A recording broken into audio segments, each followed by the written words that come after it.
La invitación sigue en pie a acompañarme a Intereconomía y pido disculpas por no romper la cara a todos los fachas con los que discuto en la televisión, pero yo creo que fachas no faltan en este país, incluso en este pueblo. Quizá cuando acabemos en esta charla, en lugar de mariconadas del teatro, nos vamos de cacería a Segovia a aplicar la justicia proletaria, que es lo que se merecen unos cuantos. Yo solo me he roto un hueso una vez y me rompí el hueso de una mano por dar un puñetazo. Y di un puñetazo no porque alguien de mi situación socioeconómica se vea muchas veces en esa situación, sino porque estábamos en un centro social, en el laboratorio, y un grupo de lúmpenes, pues eso, gentuza de clase mucho más baja que la nuestra, intentó robar una mesa de mezclas a unos raperos. Los raperos querían romperles la boca, yo creo que con criterio normal. Me roban la mesa de mezclas, te rompo la boca, y nos llamaron a los políticos universitarios como a que calmáramos la situación y tuvimos que pegarnos con desastroso resultado. Ganamos, pero éramos 3 contra 1, yo me rompí un hueso, otro acabó con un corte en la córnea por una botella rota y estas cosas. La verdad es que me hace bastante ilusión siempre participar en actos con la Juventud Comunista, porque cuando era más imberbe incluso que cuando militaba en los movimientos sociales, milité en la Juventud Comunista desde los 14 hasta los 20, 21 años, y por eso siempre es algo muy especial para mí. Yo soy comunista. Claro. A mí lo que me gustaría es que estos señores del FMI, que proponen bajar los sueldos un 10%, se fueran a dar esa idea a la salida de una fábrica, a unos señores que les han ampliado el horario y ya les han bajado su sueldo. Entonces, que les vayan a contar ahora... No seáis caraduras, los partidos a los que votáis vosotros jamás le dirían eso al FMI. Tú no tienes ni idea, Pablo, no te pases de listo porque tú no tienes ni idea de qué partido voto yo, y yo criticaré a quien tenga que criticar y votaré a quien quiera votar. Desde luego no que me digas tú que vote. Pablo, no te pases de listo.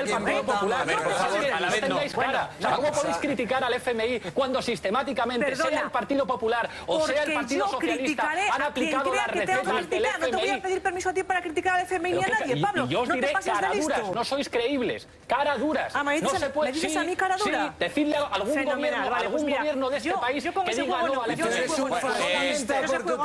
Mira, vamos a hacer una cosa, Pablo, por favor, Eduardo, déjame a mí. No, me voy a rogar que no hagamos apreciaciones personales de ningún tipo.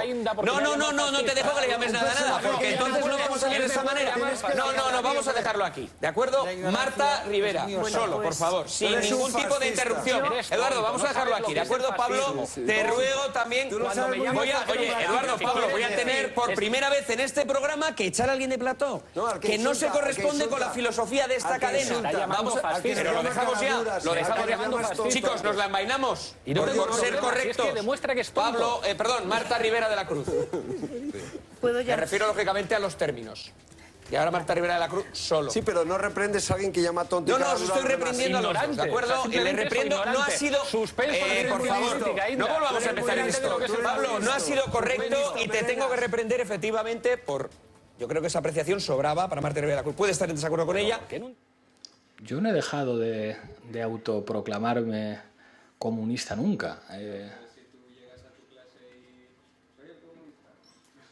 Es que fíjate cómo suena. Yo es que creo que ser comunista es algo mucho más importante que decirlo. Creo que es una praxis y que hay veces que el nombre te puede ayudar y hay otras veces en las que no, y tampoco. Puede afrontar lo que representa ir a las elecciones de una manera masculina, con cojones. Esto implica decir que le decimos al poder, aquí estamos yo y mis pelotas frente a ti.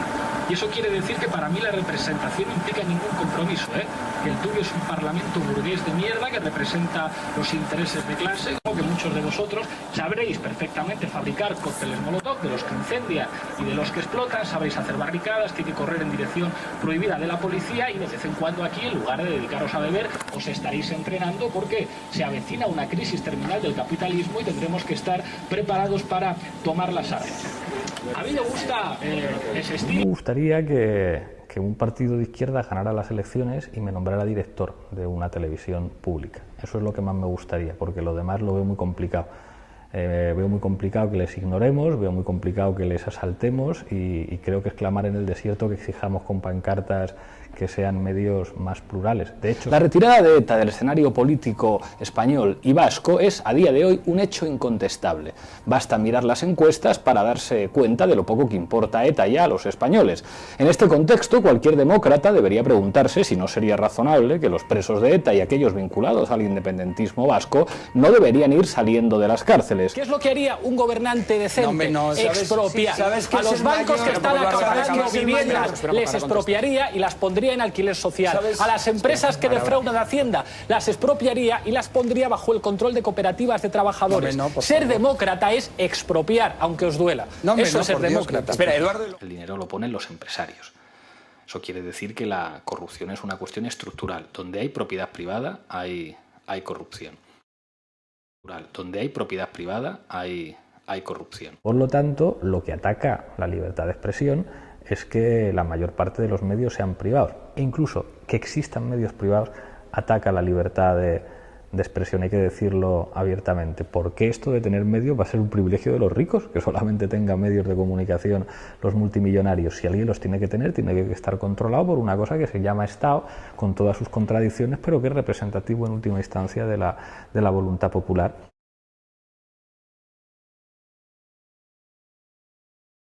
No he venido aquí a pedir el voto para nadie, amigos que militáis en Izquierda Unida. He venido a converger y a hablar de política. Por eso quiero aprovechar ya el minuto que me queda para hablar de política. En tiempos de excepción como estos, hablar de política no es hablar de nosotros mismos, es hablar de ellos. Esta semana en la Facultad de Ciencias Políticas de la Complutense en la que trabajo, un grupo de neonazis encapuchados intentó atacar los locales del movimiento estudiantil y amenazó de muerte a los estudiantes de izquierdas. Hay que aprender a señalar al enemigo, compañeros. Ese grupo de escuadristas no es el problema, son insignificantes. El problema se llama Telemadrid, Intereconomía, ABC, La Razón, toda la extrema derecha mediática al servicio electoral salud. Esos que no paran de atacar a la Complutense y que tienen un doctorado de derecha. Ellos son los responsables, los inspiradores, los que dan aliento a los fascistas. Hay que decirlo así, hay que señalar. Hacer política, compañeros, buscar un nosotros para la convergencia pasa por llamar a las cosas por su nombre y decir que los fascistas realmente peligrosos gobiernan en la Comunidad de Madrid. Hay que decirlo así. La Revolución Cubana. Era Fidel Castro el que decía en Nueva York: "We are not communist, very clear". Si no hubiera existido el bloque del Este, no habría habido los logros sociales de la Revolución Cubana. Y como eso, las posibilidades de emancipación o los sueños de emancipación en América Latina en los 60 y en los 70. ¿Esto hace que la política sea bonita? No. Esto hace que la política sea una cosa terrible que depende en última instancia del poder. Cuando definimos al enemigo, yo creo que todos estaremos de acuerdo en que el enemigo es la lógica capitalista, ese enemigo solamente entiende un lenguaje, el lenguaje de la fuerza. Por eso les daba miedo a la Unión Soviética. Creo que este es un elemento que no tenemos que dejar de tener en cuenta, lo que supone hacer política en Europa Occidental. Si la situación era sistémicamente difícil después de la Segunda Guerra Mundial, la caída del muro no ha mejorado las cosas. Tenemos que mirar a América Latina y tenemos que aprender de América Latina. Les daba miedo, porque habían cambiado determinadas relaciones de poder.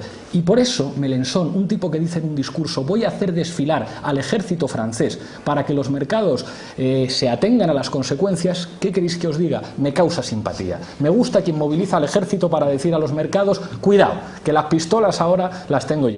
Nada tienen que ver con un derecho, el de portar armas, que es una de las bases de la democracia. Si algo sabían los patriotas americanos que expulsaron a los ingleses, es que la democracia es incompatible con el monopolio de la violencia por parte del Estado que inventó el absolutismo europeo. La democracia es tal si el poder está repartido, y si la base del poder es la violencia, el pueblo no puede delegar el fundamento de la soberanía. No he venido aquí en calidad de izquierdista invitado a hacer un discurso fácil y sectario, pediros que os radicalicéis, que giréis a vuestra izquierda, que no pactéis con el PSOE. Eso sería demasiado sencillo. Los que somos radicales desconfiamos de los discursos incendiarios porque sabemos las implicaciones que tienen los incendios. Prefiero que hablemos de la... Ahora está muy preocupada por los scratches.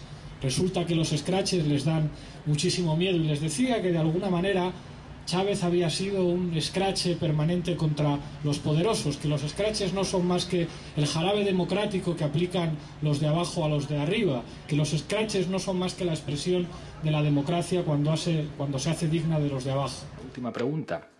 la explicaba, hice una broma en un artículo en Público que yo creo que casi nadie entendió, que era decía, siempre ha habido trenes precintados, y esto era jugar con una ironía. Mucha gente puede decir, pero vosotros, si sois de izquierdas, ¿por qué aceptáis hacer un programa para un gobierno como el de Irán, que es una teocracia, que no podéis estar de acuerdo con Irán, o aceptaríais hacer algo para una televisión financiada por el gobierno de Putin? Y es como, pues mira, la geopolítica es así y no vamos a ser los únicos imbéciles que no hagamos política cuando todo el mundo hace política. ¿Qué es lo del tren precintado? El tren que pusieron los alemanes en la Primera Guerra Mundial a Lenin para que atravesara territorio alemán y llegara a Rusia con la finalidad de desestabilizar políticamente a su adversario militar. Imaginaos lo que podrían decir muchos. Tú eres un traidor, eres un espía, eres un antipatriota, estás permitiendo que los alemanes te pongan, alemanes que estamos en contra de ellos, los bolcheviques también, que te pongan un tren para llegar a desestabilizar tu país. Así es la política, así es la política. A los alemanes les interesaba poner un tren a Lenin para que desestabilizara Rusia. A los iraníes les interesa que se difunda en América Latina y en España un discurso de izquierdas porque afecta a sus adversarios. ¿Lo aprovechamos o no lo aprovechamos?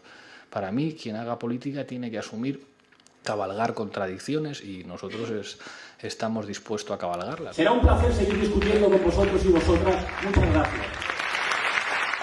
Muchas gracias.